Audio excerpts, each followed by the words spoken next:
Ladies and gentlemen, President Trump just laid the smackdown on Brazil's communist leadership, and so right now, all of the anti-American globalists are melting down. Now, as many of you know, in just the last couple of years, the Brazilian government has implemented numerous brand new predatory trade practices targeted at ripping off the American economy. Brazil has also recently made numerous attempts to limit free speech on various American social media platforms, ultimately trying to suppress any online opposition to the current Brazilian regime.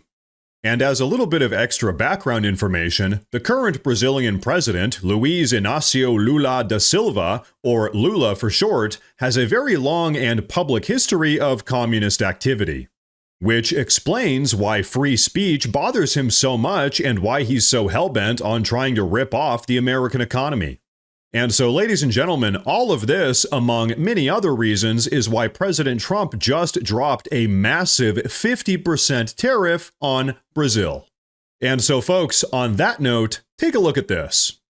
Let me ask you about one new set of tariffs that he announced on Brazil. 50% new tariff on Brazil.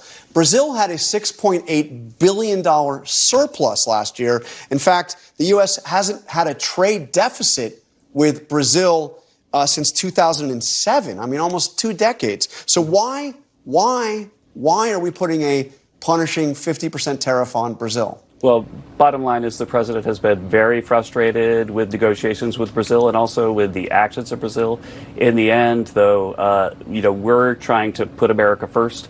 I think that a lot of people, when I'm talking to negotiators from other countries, at some point they'll say, what did we do wrong?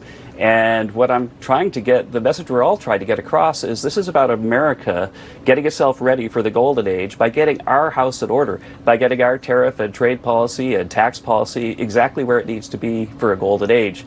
And normally it's not necessarily about a specific country, but with Brazil it is. Their actions have shocked the president at times, and he's made them clear about that. And so, folks, what do you say we really try to break all of this down? Now, despite all of Brazil's absolutely insane antics, President Trump has actually very generously worked with Brazil for over 3 months now to try to work out a new mutually beneficial trade relationship, but Brazil has refused to stop all of their predatory illicit economic behavior. You see, it must be understood, as one of the key BRICS member nations, Brazil has an open and public long-term goal of undermining the US dollar and trying to take advantage of the US economy. In fact, similar to China, Brazil has fostered an entire industry aimed at ripping off American intellectual property rights, pirating, bootlegging, and counterfeiting American products in an effort to make money and to undermine the United States. But folks, you guys haven't even heard the craziest thing about this entire situation, but hey, before we take a look at that, I do want to say real quick that if you guys enjoy the daily news updates, please consider subscribing to the channel because it really does help a lot. But okay, check this out. In response to President Trump's tariffs, Brazil's communist president Lula has threatened to impose his own 50% reciprocal tariff back on the United States. But now, here's the massive problem for Brazil. Every single year, Brazil exports right around $41 billion worth of goods to the United States, a massive amount of revenue that will almost entirely dry up as a consequence of President Trump's tariffs.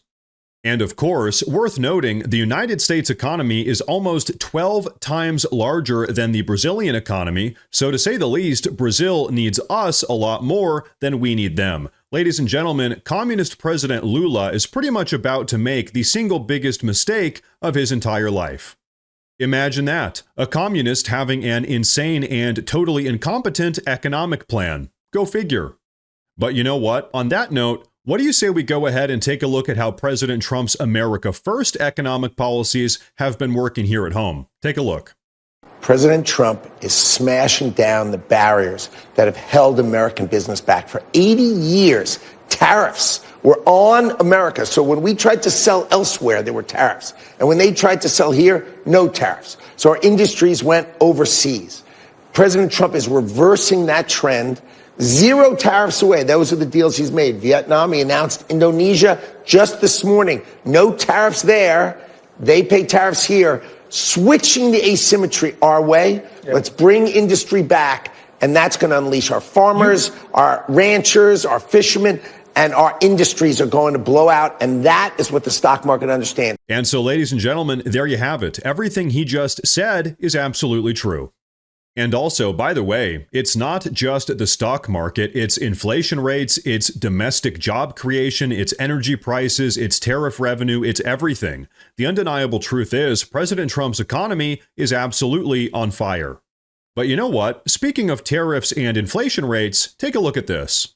I think one thing that Wall Street, a lot of economists, market in general got wrong early on was that tariffs were going to cause a substantial price level rise, which just hasn't happened. And so, ladies and gentlemen, as many of us predicted, as it would turn out, all of these liberal economist experts have been proven wrong about absolutely everything. But you know what, folks? As it relates to all of this, I want you all to take a look at what Home Depot's co-founder had to say about President Trump's tariffs just yesterday afternoon. Let it play. Initially, my concern was, I don't like tariffs. That's what I mean. I like free trade. Right. However, I think, damn it, give Trump credit. His instincts are good. Some of these things need to be fixed. Take Germany. Take Japan. God bless America. 80 years ago, when the war was over, we made our mind up. We're not going to be the conquering hero. We're going to go in and help these countries rebuild themselves. And we did. To our credit, we did. Japanese, Japan, look at what happened. They're on their feet now. There aren't many American cars sold in Germany, but whatever's sold in Germany, there's a 10% tariff. Every other car in America is a Mercedes. I got a Mercedes, I got an Audi, I can name you all the cars we drive. Most of them are foreign. Now, they sell a hell of a lot more cars here than we do there. 2.5% tariff. That's wrong. And so, folks, really, here's the big takeaway from all of that. We can all talk about free trade as much as we want, but if every other country around the world is actively trying to rip us off and take advantage of our free trade principles, at some point we've got to start sticking up for ourselves. And so really, when you think about it, that's exactly what President Trump's America First economic policies are currently doing. They are finally putting America first. Now, ladies and gentlemen, before we wrap up, I do want to say real quick that we officially have a Morse News Twitter page as well as a Morse News Facebook page. So if you use either of those platforms, please go down below and drop a follow in order to get breaking news updates that relate to everything we talk about here in the YouTube videos. But everyone, that is going to be a wrap for today's video, so please go down below and drop a comment. Let me know what you think about all of this. Please like the video while you're down there, and like I said earlier, please consider subscribing to the channel because it really does help a ton. Thank you all very much for tuning in today, and of course, as always, stay safe.